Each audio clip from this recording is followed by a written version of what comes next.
Bonjour à tous, j'espère que vous allez excellemment bien. Et aujourd'hui, on se retrouve pour parler cyclisme, début de la deuxième semaine de ce Giro. Là, on s'est pas planté, là c'est bon.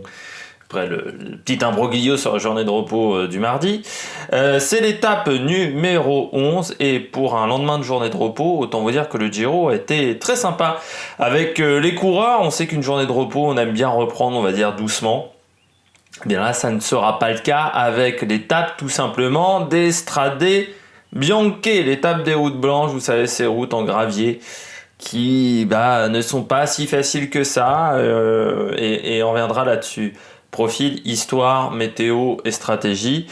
Ça va être pour moi le premier grand moment de ce Giro. Jusqu'à maintenant, on a eu que un peu de l'esbrouf, je dirais. On a eu qu'une mise en bouche très légère.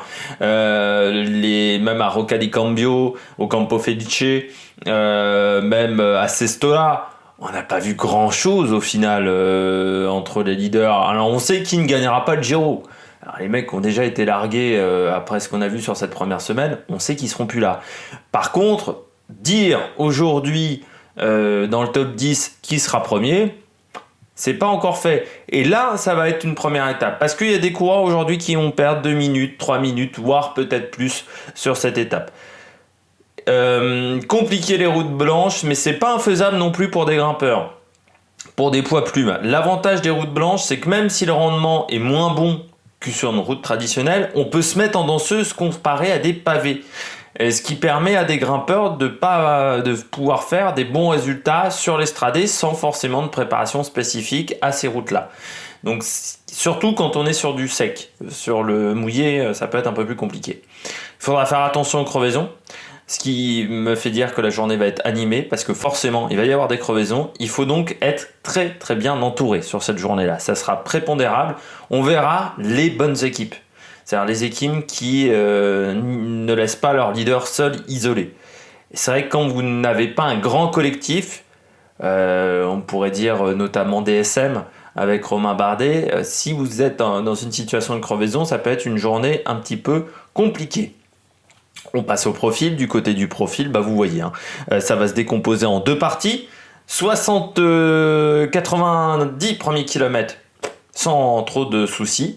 Et puis 70 derniers qui vont être très animés. On part de Perugia pour aller à Montalcino. C'est l'étape Brunello Wine Stage, c'est-à-dire que c'est l'étape du vin. Il faut savoir que chaque année sur le Giro, il y a une étape qui a un nom de vin.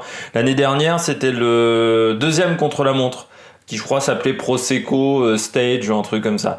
Il y a toujours sur le Giro, c'est une sorte de tradition désormais d'avoir une étape, l'étape du vin, on va dire. Alors aujourd'hui, on va traverser la Toscane, on part de Perugia, on va pas arriver à Sienne, mais on arrive à Montalcino, qui est un endroit également très historique pour les routes blanches. Perugia, vous voyez sur les 40 premiers kilomètres, il se passe pas grand chose. On aura déjà une première section de petites difficultés, notamment à Chiusi, 1 km 4 à 6,2% de moyenne, à Cianciano du côté des Termes et la Foce. On aura également une montée à San Chirico d'Orcia, 2 km 6 à 4% de moyenne. Et puis on arrive à Torrenieri, km 93, début du premier secteur pavé qui, je l'ai noté, j'ai noté le kilométrage qui n'est pas indiqué là. Premier secteur pavé qui fait 9 km 1. Au final, il y a 35 km de pavé sur 35 km de route gravier sur 70 km de course, donc 1 km sur 2, ça sera des graviers. Premier secteur de 9 km 1, vous voyez, c'est un secteur en descente. Ça veut dire que c'est compliqué parce que sur les routes blanches, que ça soit en montée ou en descente, c'est très difficile, surtout que la descente est pentue. On peut pas vraiment se mettre sur l'angle. On est obligé de rester, en fait, de tourner en étant très droit. On peut pas se pencher sur le vélo énormément. Surtout que plus vous planchez, plus vous vous mettez sur le flanc du pneu. Et c'est le flanc du pneu qui est le plus fragile. Donc, qui a plus de chances de crever. Donc, les virages, notamment, seront compliqués dans ce secteur 1. Il faudra faire attention. Et puis après, ça va s'enchaîner en fait assez souvent. On aura le deuxième secteur où on aura le premier sprint à Castiglione del Bosco. Et surtout, on aura un secteur qui sera très long, secteur avec une énorme pente, secteur de 13 km 500. Donc vous voyez avec cette bosse là au niveau du sprint. Et puis, juste à la fin de ce secteur 2, on arrive au Passo del Lune Spanto, 13 km à 3,6 de moyenne.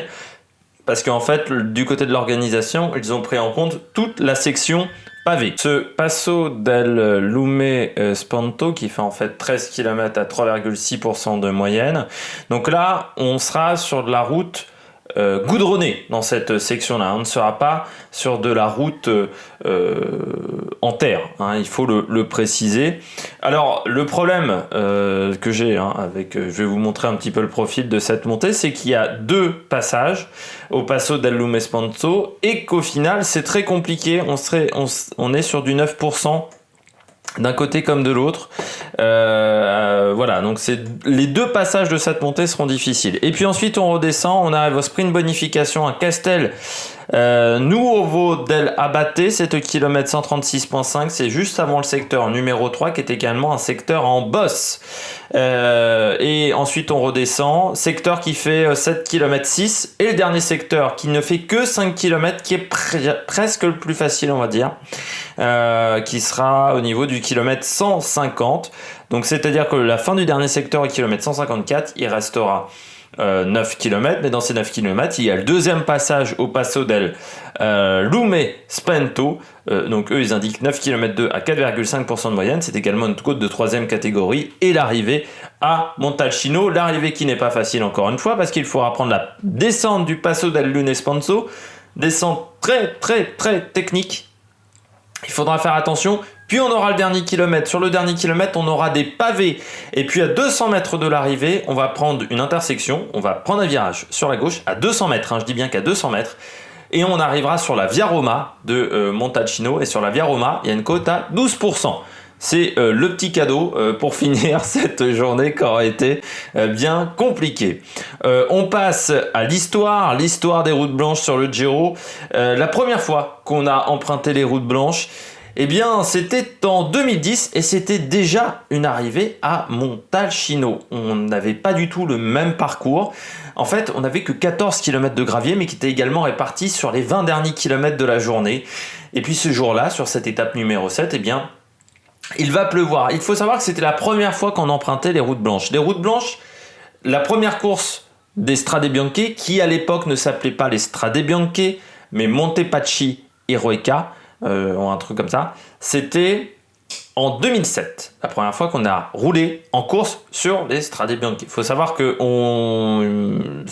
le principe de rouler sur les routes blanches a été trouvé par RTS quand ils ont vu le succès qu'avait une cyclo-sportive qui empruntait ces routes-là. À l'époque, en 2010, les Strade Bianche, c'est pas grand-chose. On a eu 3 éditions. La première édition qui avait lieu en octobre n'a pas un grand palmarès. Et puis les éditions d'après, c'est pas énorme non plus. Enfin, ça commence à arriver, mais quand Cellara, quand ils imposent la première fois, il n'y a pas énormément de monde. Et c'est surtout à partir de 2012 où là, on commencera à avoir une belle starting list au départ. 220 km d'étape, 14 km de gravier et des écarts qui vont être monumentaux malgré un début de journée plutôt calme. C'est une étape qui va rester dans les annales de l'histoire du Giro, cette étape numéro 10. Ce jour-là, grand numéro de Cadel Evans avec notamment également Vinokourov. Cadel Evans s'impose avec son maillot de champion du monde. Les images vont rester dans l'histoire de ces mecs blancs nacrés. Moi, je me souviens d'avoir vu les highlights. J'avais pas souvenir d'avoir vu l'étape en direct, mais j'ai vu les highlights le soir. En 2010, oui, j'étais au lycée, donc je pense que j'avais pas eu le temps de voir l'étape.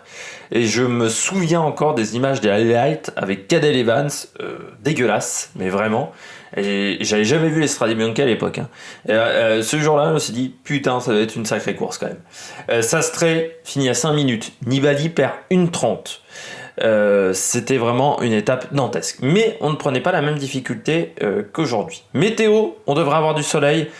Environ 20 degrés, ce qui est vraiment une très bonne température pour les Strade Bianche, parce que au-delà de 25 degrés, quand vous commencez à suer, la poussière avec la sueur, je vous dis pas, c'est pas simple non plus. Un peu de vent, 30 km/h, ça ne devrait pas être énorme. Et puis, vu les difficultés qu'on a en fin de journée, ça m'étonnerait qu'il y ait quelqu'un qui tente un coup de bordure à 100 bornes de l'arrivée, plutôt de face en plus. Mais de toute manière, le vent aura une incidence moindre sur cette étape-là, vu les difficultés qu'on aura avant. Du côté de la stratégie, moi je ne pense pas que l'échappée aille au bout. Je pense qu'il y a beaucoup de coureurs par contre qui vont prendre l'échappée mais qu'elle ira pas au bout. C'est tellement difficile la deuxième partie de journée. Et puis ça a commencé à s'animer à partir de 90 bornes de l'arrivée. Faut pas croire, le placement avant le premier secteur, ça va être la guerre, comme à Paris-Roubaix. Donc il risque d'y avoir vraiment une grosse bagarre entre leaders. Mes pronostics, je mets Bernal, il a fait 3ème cette année d'Estradé. Je mets Evenepoel parce que c'est un coureur qui, pour moi, a un profil pour être performant sur ce type de course. J'ai mis Romain Bardet parce qu'il a déjà connu l'Estradé. Ça aura un avantage d'avoir déjà participé au Stradé Bianche et je pense que les gens qui n'ont pas fait l'Estradé Bianche au moins une fois dans leur carrière ont des difficultés sur cette course. Et en grosse cote, imaginons que l'échappée aille au bout, eh bien j'ai mis Valerio Conti. C'est peut-être plus le grand Valerio Conti qu'on a connu il y a 5-6 ans. Très bon puncher, très bon baroudeur, mais ça reste un bon coureur. J'espère que vous avez aimé cette présentation, même si il y avait une petite coupure entre les deux, c'est quasiment pas vu. N'hésitez pas à vous abonner à la chaîne, on fera le débrief de cette étape ce soir, je suis quasiment sûr qu'il y aura énormément de choses à dire. N'hésitez pas à vous abonner à la chaîne, n'hésitez pas à mettre un pouce bleu, et puis nous on se retrouve donc ce soir pour faire le débrief de cette étape numéro 11. Allez, ciao ciao sur l'Amérique Production.